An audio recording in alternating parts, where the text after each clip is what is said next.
doing?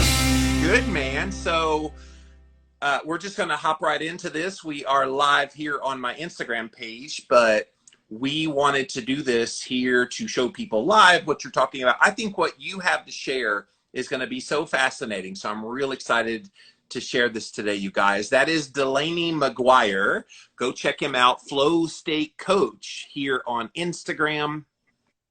And we're going to get all into what flow state is and how it applies to your mental health, even your physical health. You're also a performance coach. You're doing all kinds of things. And you reached out to me probably about a month or so ago, and you're like, dude, I've got a topic that I don't think I've ever heard you talk about on your show. I really like your style. So would you have me on? I looked you up and I started looking at some of the things. I was like, oh my gosh, yes, please come on the podcast. So welcome to the show. Thank you, my man. I appreciate it. Yeah, man. So tell us your backstory, because you're a performance coach. You're one of those beefy muscle guys, but you do more than that. Tell us a little bit of what got you to this place you are today. Yeah, for sure. Thank you. So today I do performance coaching, really packaged all up in flow state of how to help people create the outcomes they desire, right? And the first thing I want to preface is it's never about just do the stuff to do the stuff, right? It's not about just have a bunch of habits and routines and get up early. It's like, what's it all about, right? So it truly is all about helping people create the career transformation, the relationship transformation, the transform their relationship with themselves, their mental and emotional health, how they see themselves, using habits, routines, and practices that are really profound. And how I got here today really was all of, like, this has sort of just been the outcome of a lot of work I've had to do on myself over the years, to be honest. Like it really all started, like many entrepreneurs, many people in the healing space, from my own life experience and my own pain, to be honest. So, growing up, I lived in an alcoholic household. It led to a lot of like pain in my life. Honestly, I had really severe anxiety, really low confidence, low self-worth. And, I always did well in school, but I never felt like I fit in. I never felt confident. So I always used other, things that are very societally accepted as Yeah. ways to avoid from, the pains I was experiencing. So I got into drinking in high school, was a total frat boy in college. Going into the corporate world, I was working a really great job in Chicago, making good money. But again, I was like seeking outside of myself for that, like to fill those voids that existed in me. And so I was seeking validation. I was climbing the corporate ladder, started to realize over time that I was just getting more and more stressed, and this thing I was seeking wasn't getting filled. And I was still like party boy tendencies, just drinking like a ton, using party drugs, staying up to like 4 a.m. And I just like woke up one day absolutely soulless, like zero soul. And I had to really check in with myself and be like, one, if I go down this path, I'm going to end up like people in my family who really, caused me a lot of pain. And two, it's like, I just did what's normal. I got a good job. I was working a good job. I had a cool lifestyle. I had friends. And, we were doing really cool, fun things on the weekend. But I had to go and do a lot of checking in and really over time unpacking all these things that, like, just because it's normalized doesn't mean it's actually going to be fulfilling and create a life that I desire for myself. So it led me to doing a ton of, deep dive into all the self-help development work. I've always been interested in psychology. I studied marketing in school, but really understanding it from like a well-being Yeah. perspective of like reading every flavor of book on like what does it mean to have a good life, that like understanding values, understanding, and I've always been someone who's been really grounded in practicality. Like in the coaching space, I have tons of friends who, there's so many flavors of coaching and it's all great and they all attract a different type of person. But I've always needed to understand the how behind it. Like I didn't resonate with like the woo woo stuff, but like for me to be able to say like, oh, like now that we have all this like really advanced science to understand that breaks it down in a super practical way. How does yoga transform how your brain works? How does breath work transform your ability to stay focused and present? How do we see that like cortisol and stress levels are significantly lower based on the way you eat and sleep? So like for me, this was like the holy grail of understanding like, oh, like when you read a book about you, like we think like happiness is this mystery that can't really be solved or it's some philosophical thing. And I love all the ambiguity and seeing the world from a place of like wonder and mystery. But the coolest thing for me is to be able to empower people, and initially empowering myself of like, it's not that hard. It's like, get clear on what you want, Yeah. and then just develop the day-to-day habits that get you there, and have accountability and support. It's nothing more than that.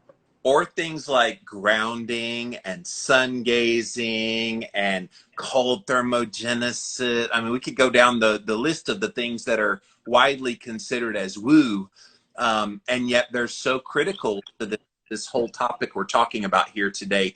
And I want to dive right into flow state, because you want to talk about woo. You start saying things like flow state, people are going to be like, oh, what am I, like floating in the air? What are you talking about, flow state? So give us your best layman's definition of what you're talking about.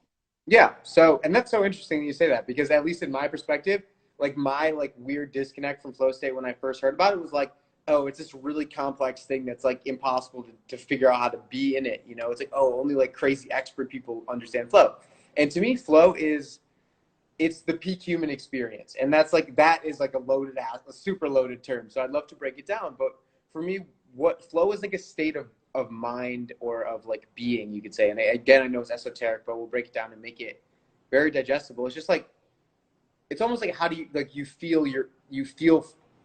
how do you feel in flow is really like, you could almost compare it to like an emotional state, right? So you could be anxious, you could be stressed, you could be happy, you could be excited. Flow is a combination of emotional states. So it's like, when you're in flow, you're present, you're pretty much consumed by the thing at hand in a really healthy way, that like, you're giving all your energy to the thing you care about in the moment. You're creative, you're excited, you feel extremely confident that you can handle the situation. And it's also exciting because an aspect of flow is that you generate flow when you're doing things that you are connected to intrinsically and excited about. And I think one of the biggest characteristics that defines flow, it is the absence of anxiety, overwhelm, fear, stress. So essentially, it's cultivating that balance of like, all the negative emotions are not there, and So, you do feel fulfilled, happy, and whole. so you can't have any of those negative emotions when you're in a deep flow state. Yeah, and I would build on that and say most of the work is learning how to structure a life in which those things aren't present, and then you almost just fall into flow. And that makes sense with all the things we know about yoga, we know about meditation, we know about deep breathing. I know Wim Hof breathing is another kind of, I'm sure, gets you in that flow state as well. Even cold thermogenesis and some of the things we talked about, infrared saunas and things like that, grounding. I recently was on an 18-day fast, and in the midst of it, early on, like day 3, I was so stressed out about something, and I was starting to feel the hunger. What did I do? I took off my shoes. I went in my backyard with my chickens. I let the sun hit me, and I grounded. I was deep breathing. It took about an hour and a half to 2 hours, but I got back in that calmer state again. Was that a flow state? You know, it could be defined as a flow state. I would say, so here's the thing about flow is that it's a cycle. So we move in and out of flow, and you can spend a lot of time in flow, but before you get into flow, you have to go, and it's cool because you can be tracked to like how the neurochemicals release in our brain, and then they deplete, and then they need to regenerate. So that's sort of the cycle of flow. But flow is characterized by it. Before flow is always struggle and discomfort. So you always need to be pushing your edge. Yes. You won't find flow if you're not challenging yourself, right? So the fact that you had to move through challenge and discomfort is a great denotation of a flow, of setting yourself up to find flow. So like if you sit down to write at the computer, running I think is the best example, right? Because when you start running, like I used to hate running because once I would be uncomfortable, I would give into the uncomfortability and stop running. Yeah. You find flow on the other side of discomfort, because your body, if you say, I'm not going to stop running, I'm going to fast, and I'm not going to eat. It's like discomfort, discomfort, discomfort. Your body's releasing norepinephrine and these other neurochemicals that get you like really engaged in the problem, like really present, but also like heightened stress. And then once your body realizes that you're not gonna give into it, it's like, well, okay, if I'm gonna have to embrace this discomfort, I'm gonna start releasing the feel good chemicals. So that's when you get that feeling of like oneness when you're like on some crazy hike or something, you know, or you're running and you feel like you're like connected to everything. Um, it's your brain releasing all those chemicals that like literally kill the pain and allow you to be super present. So certainly in a fasting state, once you've moved through the discomfort, you can then find a state of like ease and bliss and tranquility on the other side. What's really fascinating, not that I meant to get on fasting, but you're bringing up a really interesting point. The worst part of a fast are those first two, probably in the 3 days. After that, it's totally a flow state because day 4 and beyond, and I went 18 days, it's glorious. Like people don't even think about it. And it's almost this surreal. You feel like you're kind of floating. It's got to be putting you in this state you're talking about. Yeah, certainly. That's fascinating. So one of the things you sent to me was you want to try to maximize your feel good neurochemicals so that you can productivity in your life by as much as 500%. I explained that one, brother. What is that? Yeah. And I almost like hate that the science is that supportive because it's like, it sounds like bullshit, to be honest. Preposterous, yes. And it's been validated like several times over. So Stephen Kotler is an author in the space. Definitely encourage you guys to go check him out. He's written several books that address peak performance from different lenses, and he started his own research institution called Flow State Collective. I believe it's called Flow Research Collective. Anyways, they funded a ton of research, and there's a 10-year study done by, this was not his research, he just quoted it, but a 10-year study done by McKinsey consulting firm, which is one of the most prominent consulting firms in the country. They followed their executives, and over 10 years, those who had flow in their life, and these are people solving like the most complex problems as C-suite executives in companies, they were.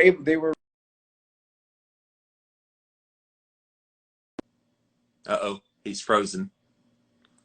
Oh, can you hear All me? right, back. You said they were, and then you went, They were 500%, or so those who studied in flow were getting as much done in one single workday as their peers doing the exact same job were getting done in an entire week. wow. So it is the prerequisite that you get in the flow from a stress. I'm trying to conceptualize this a little firmer for people watching and listening. So does the flow require some stressor to put you there, or how do you get in this flow? Several things. So, Several things. uh, Go. yes. So, yes, to a degree. So, to have flow, there needs to be a balance of challenge to mastery. So, it's hard to, if you're just starting something, if you've never worked in engineering before and you start an engineering project, you're probably going to be overwhelmed all the Right. time and it's going to suck. But if you're working in a domain that you have a degree of excellence, but also you're choosing a problem that challenges you, that's a component that's necessary for flow because it's an evolutionary driver that like Yes. when there is uncertainty and or like danger, quote unquote danger Yeah. present, it drives us into the present moment and we turn off that fear center of our brain because our Yes. brain is optimizing for solution finding. So if we can one work on something that's challenging, but also if we can manufacture like a sense of do or die, like I love doing time blocking that's like really well tracked, like running, there's some great apps you can use on your phone that say like I'm gonna set this thing that like locks, like physically locks my phone for 45 minutes and I can't get up from this task until that 45 minutes is over. Um, or saying like I need to, if I don't check off all these boxes today, I'm gonna donate $100 to a cause or something. But when you have that like you're up against a wall feeling, subconsciously it drives you right. You don't get to waste those brain cycles on like, do I really want to do it? Do I have to? Do I need a break? You know, like our brain. Like when you look at those people who run like 200 miles nonstop, it gives us this perspective of how crazy powerful the human body is, and it really is just our mind that we allow to convince us that we need more comfort or balance or whatever. And those things are all important in their own realms. But just to say that really flow is like management of the mind. So would that stress that you have to manufacture, would that be considered a hormetic stress, like hormesis, so that it's a positive thing that, I suppose if you stayed in that stressful state, you'd be in the sympathetic nervous system and it would be detrimental, but you're not staying there. You're using that as a means to an end to get into a flow state, which would be a parasympathetic state. Yeah, 100%, 100%. And like, I don't personally, I don't seek out to create the feeling of stress. Sometimes I can slip into flow. Like if I'm like super clear on what I need to execute on, and this is all part of flow, this is a whole degree of like minimizing uncertainty in terms of execution and like strategy. Like you can have uncertainty because it's something new that you're doing, but having a super clear plan is like critical for the most part for flow. And when you, oh my God, I'm totally blanking on your quote. Can you remind me of what your question was? I got so excited about my answer that I forgot. Well, I'm talking about hormesis and whether the stress that you put in is a hormetic stress. Yes. Okay. I remember where I'm at. So if you, like my North Star is just to make it as easy as possible to just slip in that rut. That rut's not a great word for it, but essentially slip into that state of flow. So if I've done my job and this is something that I feel comfortable, like I'm working on something that I feel really comfortable in, you can oftentimes surpass that discomfort, but almost always, nearly always, unless you're really checking in with your body and it's like, okay, I've been like going really hard lately, I need to give myself a break, you will move beyond that. Like just knowing, I literally keep a note that says something to the degree of like, just remember that state of like bliss lies right beyond the discomfort. You know, like and in reading some books on peak performance really helped me transform this. Like I highly again recommend go read all of Stephen Kotler's books, are great. But it helped me really just like embody this knowing that Right. like, yes, this is uncomfortable, but it literally is like a 10-20 minute thing usually. Well, And the more you get to know your body, the more you get to know if like, oh, am I going to get through this in 10 or 20 minutes? Or do I literally just need to go take an hour off and rest and then come back super recharged? well, and this has application in the short term as well as the long term. Like I think about people that have a dream in their heart, Yeah. doing something, opening a business, losing weight, you name it. And I feel like sometimes people, they give up right before the big success was going to happen. And it's almost invariable that had they gotten into this flow state that you're talking about, that they would not have allowed themselves to get derailed like that. Hey guys, you know I'm all about healthy nutrition, and I have a brand new product I want to tell you about called Athletic Greens. This is not just a multivitamin. It has 75 essential elements that you want to have in your diet, from probiotics to greens to digestive enzymes to prebiotics. There's so many things that they pack into the Athletic Greens. The main reason why I love them is it puts it all in one place. Like literally you'd have to a la carte buy all of these different supplements, and they do it all in one package. So if you go to athleticgreens.com/Jimmy, and you can get a special discount if you go there, and the discount is you get a free 1-year supply of their vitamin D as well as some of their travel packs. Go check it out, you guys. athleticgreens.com/Jimmy. Yeah, that's interesting. That's interesting you frame it up that way, because like I don't believe that flow state, it's not going to solve your problems, right? Like it's not going to make one time of getting into flow state is not going to make or break anything. But certainly, like I love flow because it marries together productivity and wellness. That's what I love about it. Because I used to be into like the David Goggins thing, and I think it's great. It's great in some degree, but it burns people out and it's not sustainable. So I think what you're bringing up is really about like, it's really this conversation of like, how do we set goals and hit them, but do it in a really pragmatic, sustainable way. Well, and it's the methodicalness of pursuing the goal, not this run and then run out of gas right here and the goal's right here. But if you just done the little tortoise instead of the hare, you would have got there. I think what I hear you say is flow state kind of keeps you chill in the midst of the pursuit. Yeah, certainly.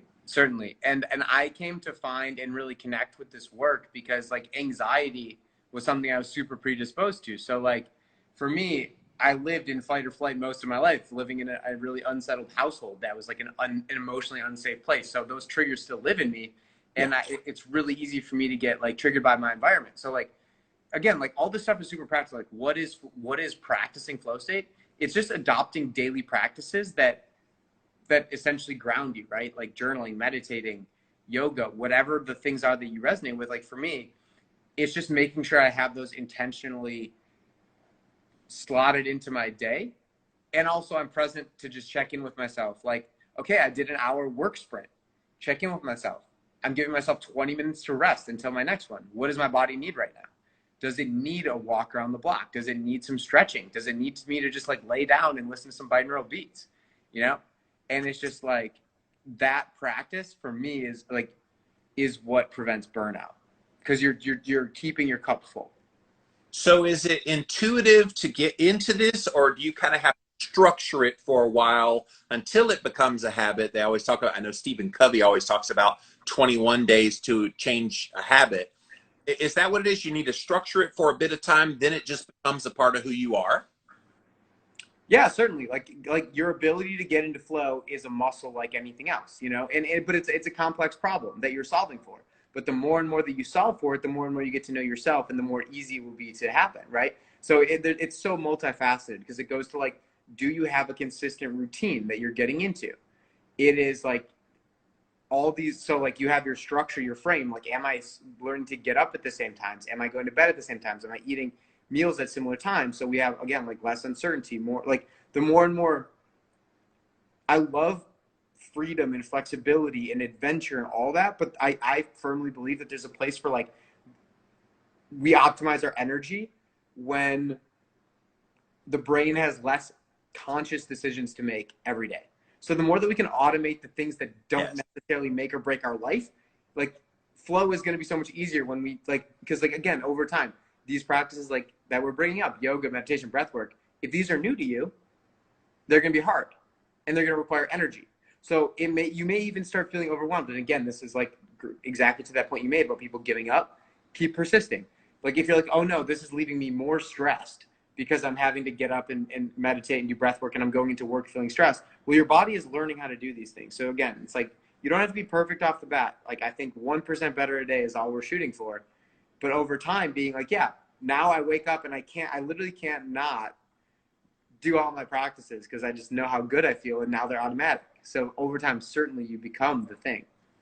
Although an interesting monkey wrench that I'm swirling in my head while we're talking here is personality differences. There are some people that they need every little part of their day structured in 5-minute increments. And like you were late to the interview today because you were overtime with a client right before.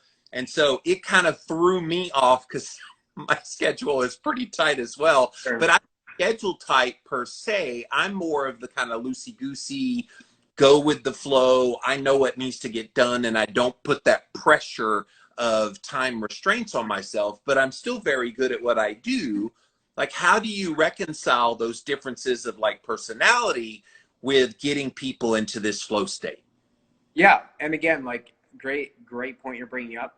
And that's like what I brought up at the very beginning of like never flow state or routine or habit just for the sake of it. Right. So I would check in with you and I would say like, what are your goals or like, what are you struggling with? Like, is it not, if it's not a problem, if you're fully aligned, great.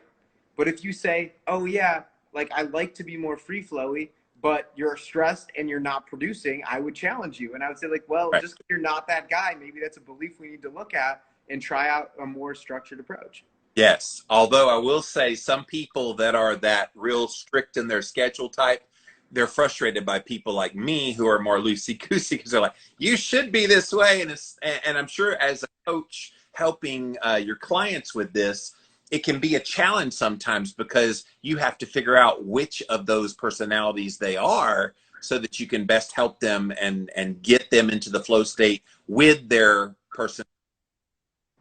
Exactly. Yeah. And I think at that point, it really comes down to just like all of coaching is just asking the right questions, right? It's never like, here's the answer. It's like, what works for you? What doesn't work for you? What do you feel connected to? Like, of all these practices and structures, like what resonates with you? And allowing them to, I think it's always great for the person to check in with themselves and say, how can I structure this in a way that I'm going to succeed? And of course, being there to, if they've never done it before, being there to like make recommendations and ultimately being the guide and the leader, but ensuring that it resonates with them, certainly. Yeah. By the way, I forgot to mention your website, and I love the name, by the way, lifeonfire.io/coaching if you want to hire Delaney as a coach. But another thing that you mentioned about getting in this flow state is it helps to reduce the time it takes to learn by 50%. Is it because of some of what we were just talking about, that kind of automated, free up parts of your brain to soak in information and absorb it and be able to regurgitate it faster? Is it because you're more in automated mode with these things that really should be automated, yet a lot of people don't make them automated? Yeah, that's a really good question. So I want to point to the study that this comes from because it's really, really fascinating. So the Marines partnered with one of like the brain monitoring agencies in the United States. They did this study where these new Marine recruits trained in, half of them trained in flow, half of them trained not in flow. And learning how to be a sniper shooter is like a super complex thing, right? To be a master at it. And mastery, again, like quote unquote, takes what, 10,000 hours is what we're told. That's like the benchmark. And they showed in this study that those who learned how to get into flow before they would train mastered the art of shooting in half the time, which is like really, really profound. And my understanding of how this all works is when we're learning something new or really doing anything, the degree to which the experience is emotional, the brain creates deeper new neural networks in our mind. So if you're learning something, if something happens to you and either it's like insanely like a huge fear response, like this is trauma, right? So if you go through something traumatic, it gets burned into your brain and it influences you so deeply because it's a mechanism of like, this was an important experience. So it was an intense experience. So it must be really important. So I need to remember it forever. So, Wow. yeah, right. So while that's a pain, while it can be something intensely bad that creates like memory, the more elevated our emotional state is also going to create even more deeply rooted new networks in our mind. So when you're training in flow, you're elevating your emotional state. Physiologically, you're also just like, when you're doing these things, you're just like optimizing your machine, right? Yeah. So more blood is flowing through your brain, more oxygen is flowing through your brain, so things are moving and firing faster. So you literally are accessing more brain power. But also, when you are going through those repetitions and cycles, you're way more like again, think about if you're stressed and anxious, you're not really that present on the thing. So the more present you are with the activity, the more you're able to at a micro level notice the nuances and actually store those in your life. And also when we speak to like rest and recovery, that's part of flow as well. Creating space. That's how you move short-term thoughts into long-term memory. So it's really the full spectrum. Dude, you have my brain thinking of all the things that have been like burned within my mind. It's so true. Like I'm thinking back through all these memories now that I'm like, oh, that's why that's why I know that. And it's amazing because I would even add one more layer, that people that have passion, that creates an emotional connection to what they do. I mean, what I do for a living, podcasting and book writing, it's so tied to a personal story. It's so tied to people telling me my books and my podcasts have helped them. And so then that becomes the emotional connection that then I'm connected to this stuff that I do when I do interviews and when I write. Wow. You're opening my mind to like, why do I remember little details of interviews from 10 years ago? Because it's ensconced really hard in that cranium. Yeah, excited about it. That's That's it. cool. It's the emotional energy connected to it, and that's why like having like when I do my coaching programs, we start with like there's obviously the vision, but it's connecting it to a purpose and like ensuring you're choosing things that intrinsically light you up because it's critical. Like you're not going to get that drive feeling if you aren't connected to the thing you're working on. Have you guys tried the Paleo Valley beef sticks? These beef sticks are 100% grass-fed and grass-finished, and many of the grass-fed beef sticks on the market today are actually finished with grains. They use beef sourced from small domestic farms in the United States. They only use real organic spices to flavor the beef sticks versus all the conventional spices sprayed with pesticides and other natural flavors from GMO. They also ferment the sticks, which creates naturally occurring probiotics, all great for your gut health, and best of all, they taste amazing. Again, they're Paleo Valley, my favorite beef stick on the market today. Go check them out, you guys. PaleoValley.com. Use the coupon code Jimmy at checkout for 15% off your first order. Paleo Valley beef sticks. And you know what I do when I interview people, and I also did it with you, although you freely gave me the information before I even asked you for it. But when I interview someone, I always say, all right, tell me something you're really passionate about talking about right now. That's one of my, I'm giving away my trade secrets. This is one of the secrets to why I have a good podcast. So I always ask that, because when you do that, you tap into that person's flow state and it just emanates out of them. And I can go there. Like, I didn't know anything about flow state before you came on today. So now I'm feeling it. I'm passionate with you, with your passion. And it's just, it's cool, man. I really love what you're opening our eyes to here today. Thank you. Appreciate it. So you mentioned earlier about how getting into this flow state helps to put an end to burnout. And that makes sense, because if it eliminates anxiety, eliminates depression, eliminates the negative emotions, the reason you burn out is anxiety, depression, and emotions. And so there's so many people, especially over the last year and a half, with all that's happened in the world, that are in that anxious mode. Help them get into a flow state in 2021. Yeah, and I think this is a perfect opportunity to start speaking to like those daily practices, right? And like, if someone has never, like, first off, just an invitation to check in and like, what are your preconceived like beliefs about some of these things? Because I think culturally we can say like, oh, meditation is like super woo woo, or like, you know, yoga's for women, or like, I don't know what they might be saying, but it's just like checking in and like, I would invite you to say like, what are my resistances to these following things? Hot yoga is cool, man. Don't mess with my hot yoga. I'm just kidding. No, I love yoga. But yeah, just like, so as we speak to these things, like check in, like, do I have resistance to them? Where does it come from and why? And just like,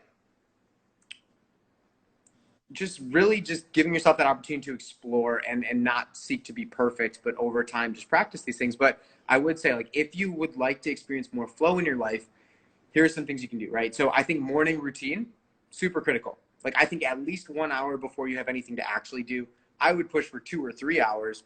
And like, again, like, my routine's not going to work for you. Your routine's going to be whatever does work for you, but try all the different things, right? So like, you can check out my content, you can connect with me and get the full spectrum of activities and practices.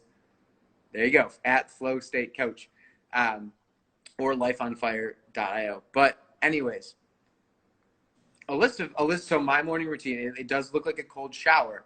It looks like a 20 to 30 minute meditation, a bit of journaling with coffee. It looks like, and I'll go back and like brush over like what's the why behind some of these things. Right. You know, yoga. So let's just take those to start, right? So with meditation, it's just becoming more aware of our thought patterns, because our thought, whatever thoughts are flowing through our brain, like it's like hundreds of thousands or tens of thousands of thoughts a day. I don't have the number on it, but essentially your thoughts are going to create your emotion, right? If you're fearful that, you know, you're like, oh my God, I'm worried about my daughter, John, my son, Johnny, and how he's going to do at school today. Like, if that's just like a recurring thought that you don't really even notice, well, that's going to create stress and anxiety in you. But the more present you are, like if you take 20, 30 minutes in the morning to just meditate, you're carving out that time to just understand what's floating around in your head. And now you have awareness, and now you have agency. So it's like, cool, that's my fear. That's my fear thought that keeps popping in my head. Or like, I'm nervous about this thing I have to do today. It's like, well, if you don't acknowledge it and see it, that fear is going to just like kind of direct you, and you're going to live in that emotion. But that's what meditation really means to me, is like giving myself space to just understand what's floating around in there, to learn over time to not judge what's floating around in there. It's not bad or good, but now I get to make meaning. And I think that's where journaling comes into play. It's like, okay, cool. Now that I know what I'm feeling, and sometimes I don't. Sometimes I sit down with a journal and it's just like, again, these are all those practices to remove the anxiety, remove the stress, like work on our depression. It's just like, how am I feeling right now? I'll literally write that at the top of the page. How do I feel today? And then I'll like dig and understand like what's under there. And then we can use journaling as a way to rewrite those things. So I was literally just on a coaching call right before this where a woman was sharing how she was like getting into perfectionism, and that like beating herself down was like really affecting her health in a lot of ways. And we talked about like, okay, cool. Identify what are those negative self-talk parts of you, and then now write them all down. And then what is the opposite of that? What's like the new version of you that you can start operating from? Because you get to choose your belief systems. You get to choose how you see yourself. We get to define that. So when you say, no, this is not the truth of who I am, like when I journal in the morning, I'm like writing like, what is the vision that I'm creating? Not even in the future, like what am I embodying, right? Like today, what is that energy I'm going to embody as I go into my day? If I know that there are like these cycles that I fall into, if it's a thing that stresses me out, it's like really like journaling into that. Like how am I going to choose to react or respond when I start to notice those things happen? So for me, both of those practices are a really proactive way of addressing once we start to realize what patterns kind of get us stuck, how are we going to choose to show up as a different us next time it happens? So Delaney, are there any differences between how men get into a flow state versus women? Great question. I don't think so. I think the human brain is pretty much the same. Obviously, I wouldn't say it's a man versus a woman thing. I think it's just a you versus everyone else thing, right? We're all going to be so different. And whether you're a man or a woman, you're going to connect to different practices. Like you might love holotropic breathwork, Wim Hof breathing. That might be your jam. For me, I love it. Yeah, just super intense breathing. Like I've deep dove into yoga, and it's just like not really my thing that much. It's like I'll do like 10 minutes of yoga, but I'm not like, for me, like an hour of yoga isn't gonna like get me as good as like a breath. Namaste. Yeah. Yes. Well, or even tying it to like the Briggs-Meyer or the Enneagram, do those make any difference here as well? I guess again, it goes back individual versus everyone else. Yeah, and I can't really speak to that individual, like specifically. I definitely don't want to throw out any misinformation or distract people. But I think the one thing I would leave people with is like, there's no right answer, and you're gonna master flow state by just trying. Like no one's gonna give you a roadmap on what's gonna work for you as an individual. It's just like giving yourself permission to take the first next step. What does a cool morning routine sound like? Okay, I'm gonna try that. And then I'm not going to judge myself if it's not perfect, if I fail, if I slip up, if I miss a day, but I'm going to commit to consistency. I think what I'm hearing you say is you're not going to accidentally fall into this. You have to be proactive in doing strategies. I suppose sometimes life might throw you into a strategy, but it's not normal. You would have to like think about this, and like you don't just wake up in the morning automatically and, oh, I'm going to meditate and do yoga. It's just not going to happen. You have to kind of be mindful of that and doing these things proactively. Yeah, and that's certainly the approach I take when I work with the client, right? Because it's like you start with, what do you want to like what do you want to change with your life? Like if we're having this conversation, you either have a goal, or you have a deep pain point, or you want to create a more beautiful relationship, or you want to work on your anxiety. So it's like, it's very much that mechanism of like, okay, let's get the energy rolling with who you want to become, break it down into milestones, break it down into like, what does this upcoming month need to look like for you to stay in alignment with your long-term vision? And then like, okay, now let's structure your like new lifestyle around that. So, and again, it's just the North Star. It's like, okay, this is how your lifestyle would need to be structured. Stay in alignment with this vision. And you're not going to be perfect. You're going to struggle, but like, at least now you have orientation. Well, and from a physiological perspective, when you get into this flow state, what's that doing? It's lowering blood pressure. It's lowering blood sugar. It's stabilizing hormones that could be going out of control. It's lowering inflammation levels. It's giving you the feel-good hormones in your brain. There's so many positive physiological effects that this is why it matters. This is why I wanted you on today, because we can talk all day long about flow state, but if it doesn't have some kind of application to our physical health, a lot of people just aren't interested. That's why it's considered woo. But when you start talking about all those other things and then put along with it exercise, put along with it healthy nutrition, you have ketosis and floatosis. Yeah, absolutely. And they all interact, right? It's like when you're eating healthy and you have less inflammation, that's less stress in the body, that's more flow, more presence. You know, Yeah. Exercise is like when you do high flow exercises, you're gonna find your ability to get into flow. Like for me, like obviously for managing like body composition, you want to be doing more like strength training, things like that. But running, I make sure to do like longer, harder runs that drive me into flow at least once or twice a week, because that 100% for me translates into my ability to produce and like create the things I want in my life, because it's like really somatically showing yourself that you're capable, right? When you're running and you don't want to do it anymore and it really sucks and it's really hard, but you keep pushing, your body is learning at like a cellular level that you're capable. So it's all really, really powerful. That is such a good point, by the way. When you push yourself to do something that you didn't think was possible and then you do it, you feel superhuman. Literally. And in that moment, it's visceral. But I think at a subconscious level, it rewires us, right? Like you can do all the manifesting, journaling, like visualizing, and that's great. But if you want, and again, like we spoke to, like the more emotionally intense the experience is, the more it rewires our brain. So yeah, like when you do something like run, like you see people like change their life because they ran a marathon, like that was the mechanism that allowed them to start this whole crazy personal transformation journey.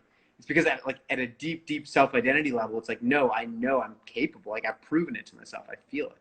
Yeah. So the moral of this story, you guys, do hard things.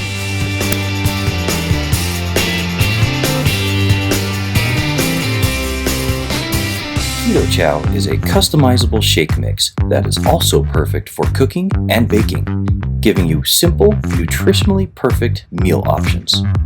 Keto Chow. Make keto easy.